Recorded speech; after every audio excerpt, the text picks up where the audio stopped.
আসসালামু আলাইকুম।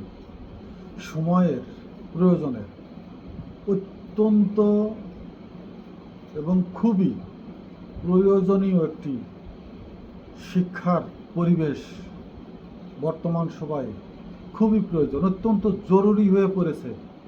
বিশেষ করে শিক্ষাঙ্গনগুলোতে, বিদ্যালয়গুলোতে একেবারে ষষ্ঠ শ্রেণী পর্যন্ত থেকে শুরু করে ষষ্ঠ শ্রেণী থেকে শুরু করে একাদশ শিক্ষা বর্ষ পর্যন্ত শিক্ষার্থীদেরকে একটি মোটিভেশন, সুন্দর একটা বাংলা আছে, এই মুহূর্তে আমার মনে পড়ছে না, হয়তোবা মানবিক গুণাবলীর মানোন্নয়ন, সেটা সামাজিকভাবেই হোক, সমাজবদ্ধতা নিয়েই হোক, ধর্ম নিয়েই হোক, মানুষের মানবিক গুণাবলী নিয়েই হোক,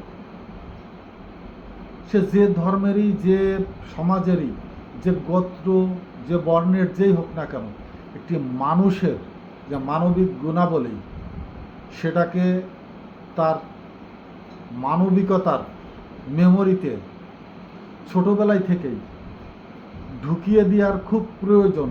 এবং বাংলাদেশের জন্য সেটা এত জরুরি যে সেটা বাংলাদেশের প্রত্যেকটা মা বাবাই হয়তো হারে হারে বুঝতে পারছেন যে তাদের ছেলে মেয়েরা কিভাবে খুব দ্রুত ধ্বংস হয়ে যাচ্ছে, মানবিক গুণাবলীর থেকে দূরে সরে যাচ্ছে, তাদের থেকে, তাদের বুকের ভিতর থেকে, হৃদয়তার থেকে, তাদের পারিবারিক যে বন্ধন সেটা থেকে কত দ্রুত বিচ্ছিন্ন হয়ে যাচ্ছে।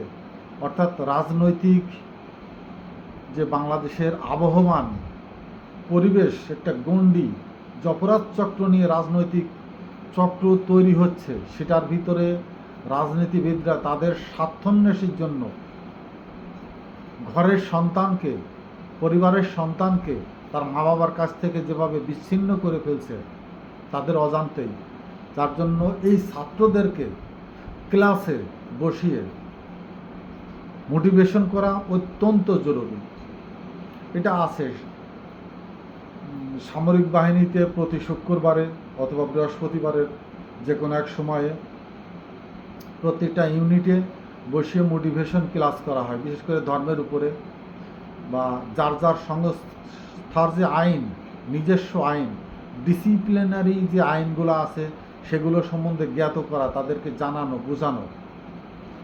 বাংলাদেশের সংবিধান আছে, কিন্তু কোনো শিক্ষাঙ্গনে, শিক্ষা প্রতিষ্ঠানে, শিক্ষা পাঠ্যক্রমে নাগরিক অধিকার বা এই ধরনের কোনো বিষয়গুলো, স্বাস্থ্য, শিক্ষা, স্যানিটেশন,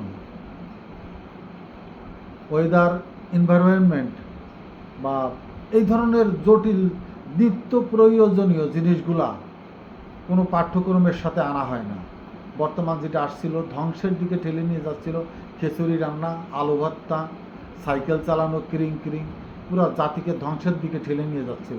কিন্তু এই মুহূর্তে, এখন থেকেই শিক্ষাক্রমে অত দূরে আমাদের হাত যাবে না, কণ্ঠস্বরও যাবে না, কিন্তু সামাজিক মাধ্যমে বলি, যদি একটি লোকও এই বিষয়গুলো নিয়ে একটু উচ্চ পর্যায়ে আলোচনা করেন বা উপস্থাপন করেন, পুরো জাতি উপকৃত হবে। বিষয়টা হলো প্রত্যেকটা স্কুলে, মাদ্রাসায়, শিক্ষাক্রমের যে কোনো প্রতিষ্ঠানেই হোক না কেন, ষষ্ঠ শ্রেণী থেকে একাদশ পর্যন্ত প্রতিদিন না হোক, অন্তত সপ্তাহ শেষ দিনে 1 ঘন্টার একটি দীর্ঘ টাইমের পিরিয়ডে সমস্ত ছাত্রছাত্রীদেরকে একটি হলরুমে বসিয়ে ওএইচপি মেশিন, ওভারহেড প্রজেক্টর বসিয়ে তাদেরকে দেখানো উচিত প্রত্যেকটা পেশার। কৃষিপ্রধান দেশ আমাদের দেশ, একজন কৃষক বাবা কিভাবে গরু দিয়ে অথবা ট্র্যাক্টর দিয়ে মাটিকে চাষ করে, কর্ষণ করে, কিভাবে পানি দেয়, কিভাবে বীজতলা তৈরি করে। এটা করার কৌশলের জন্য বলছি না, আমি বলছি যে সন্তানেরা স্কুলে যাচ্ছে, কলেজে যাচ্ছে, তাদের বাবা টাকা, তাদের হাতে কত কষ্ট করে জোগাড় করে তাদের জন্য পাঠাচ্ছে শহরগুলোতে, তাদেরকে দেখানোর জন্য যে তাদের বাবারা, তাদের অভিভাবকেরা কতটা শ্রম করে, কতটা শ্রম দিয়ে, কতটা ঘাম ঝরিয়ে, কত কষ্ট করে তাদের ভিতরের, বুকের ভিতরের কত আশা আকাঙ্ক্ষা নিয়ে তাদেরকে পড়ালেখা করতে, উচ্চশিক্ষায় শিক্ষিত করতে, তাদের ভবিষ্যৎকে ভালো একটা অবস্থানে দেখে যাওয়ার জন্য সর্বশেষ শ্রমটুকু বিনিময় করে যাচ্ছে। একজন কৃষকের সর্বোচ্চ যে শ্রম, ধান লাগানো, সেটা পরিষ্কার করা, আগাছা পরিষ্কার করা থেকে শুরু করে কাটা, বাড়িতে আনে সেই ধান বিচালি থেকে আলাদা করা, সেটা বাজারে নিয়ে বিক্রি করা, সেই টাকা, জীর্ণ শীর্ণ পোশাক, খালি পায় একটা গামছা কাঁধে নিয়ে সেই বিক্রির টাকা কিভাবে হয়তো একটা ব্যাংকের মাধ্যমে, অ্যাকাউন্টের মাধ্যমে হোক, বিকাশে হোক, যে কোনোভাবে হোক, মোবাইলের অ্যাকাউন্টের মাধ্যমে হোক, কীভাবে কতটা মলিন চেহারা নিয়ে, কতটা হৃদয় ভরা কষ্ট নিয়ে বাজারের ব্যাগ হাতে বাজার করছে না, বাজার হোক আর না হোক, ছেলে মেয়ের জন্য তারা টাকা পাঠাচ্ছে, তাদের সন্তানদের জন্য। একজন শ্রমিক, যে শ্রমিক লোহা গলাচ্ছে, সেই লোহা দিয়ে আরেকটি রূপান্তরিত লোহারি জিনিস তৈরি করছে, সেই আগুনে তার শরীর কিভাবে পুড়ছে, জ্বলছে। সিমেন্টের ফ্যাক্টরিতে একজন শ্রমিক কিভাবে দিন রাত সেই পাথর ভেঙে কিভাবে সিমেন্ট তৈরি করছে। যে কোনো ফ্যাক্টরির একজন শ্রমিক অহর্নিশ জেগে, সারা রাত জেগে কিভাবে তার সন্তানদের জন্য আপ্রাণ চেষ্টা করে যাচ্ছে, শ্রম দিয়ে যাচ্ছে। একজন প্রহরী কিভাবে রাত জাগে, একজন গার্মেন্টস শ্রমিক কখন যাচ্ছে, কখন আসছে, একজন রিক্সা চালক কতটা কষ্ট করে প্যাডেল চালিয়ে পয়সা উপার্জন করে দিনে একবেলা খাচ্ছে, কিন্তু তার থেকেও তার সন্তানের জন্য বই কেনার জন্য দিচ্ছে, পোশাক কিনতে দিচ্ছে, স্কুলের বেতন দিচ্ছে, প্রাইভেট মাস্টারের বেতন দিচ্ছে। পুরা যে শ্রমের যে ক্ষেত্রগুলো অত্যন্ত চৌকস দৃষ্টি দিয়ে, অত্যন্ত নিপুণ ক্যামেরার মাধ্যমে এগুলো ভিডিও করে প্রত্যেকটা স্কুলের ছাত্রছাত্রীদেরকে দেখানো উচিত যে দেখো, তোমরা যে আজকে বিশ্ববিদ্যালয়ে আসছো, কলেজে আসছো, স্কুলে আসছো, কিন্তু তার পিছনে তোমাদের মা বাবা যে অক্লান্ত পরিশ্রম করে, যে কষ্ট করে শ্রম দিয়ে তোমাদেরকে মানুষ করতে চায়, ভালো মনের মানুষ, মানবিক গুণাবলীর মানুষ, শেষে যে কোনো ক্ষেত্রেই একটি কর্ম, একটি চাকরি জোগাড় করে তোমরা নিজেরা যেন চলতে পারো, তোমাদের যে পরিবার পরিজন, স্ত্রী সন্তান থাকবে, তাদেরকেও যেন তোমরা আরেকটু উন্নততর জীবনের স্তরে পৌঁছে দিয়ে যেতে পারো, সেই আকাঙ্ক্ষা পোষণ করে তোমাদের অভিভাবকেরা। আমি চীনের কিছু ভিডিও দেখছি, জাপানে দেখানো হয়। আমি নেদারল্যান্ডে দেখে আসছিলাম, ওখানকার শ্রমিকদের পাথর খুঁড়ে কিভাবে কাজ করছে, পাথর ভাঙছে, কাটছে। আমি এক নজর তখন দেখছিলাম, দেখাচ্ছিল তাদের ক্লাসের শেষে সমস্ত স্কুলের, পুরা স্কুলের ছেলেদের পুরো একটা হল রুমে ঢুকাইয়ে ওএসপি মেশিন লাগানো আছে বড় স্ক্রিনে, পর্দায়, সেটা দেখাচ্ছিল। সেটা অনেক কথা, 2001 সালের দিকের কথা, কিন্তু আমার মাথায় ছিল জিনিসটা যে হ্যাঁ, এইভাবে দেখাইতে হবে। কিন্তু আমাদের ওই স্তরে সরকারগুলো যাদেরকে এই শিক্ষা উপদেষ্টা বা শিক্ষা বোর্ডের ভিতরে আনে, কি বলবো, এরাও বিভিন্ন ক্ষেত্রে ট্রেনিংয়ের কথা বলে দেশের বাইরে যায়। বনি আমিনের মতো ল্যাঙ্গুয়েজ খারাপ করে বলতে হয়।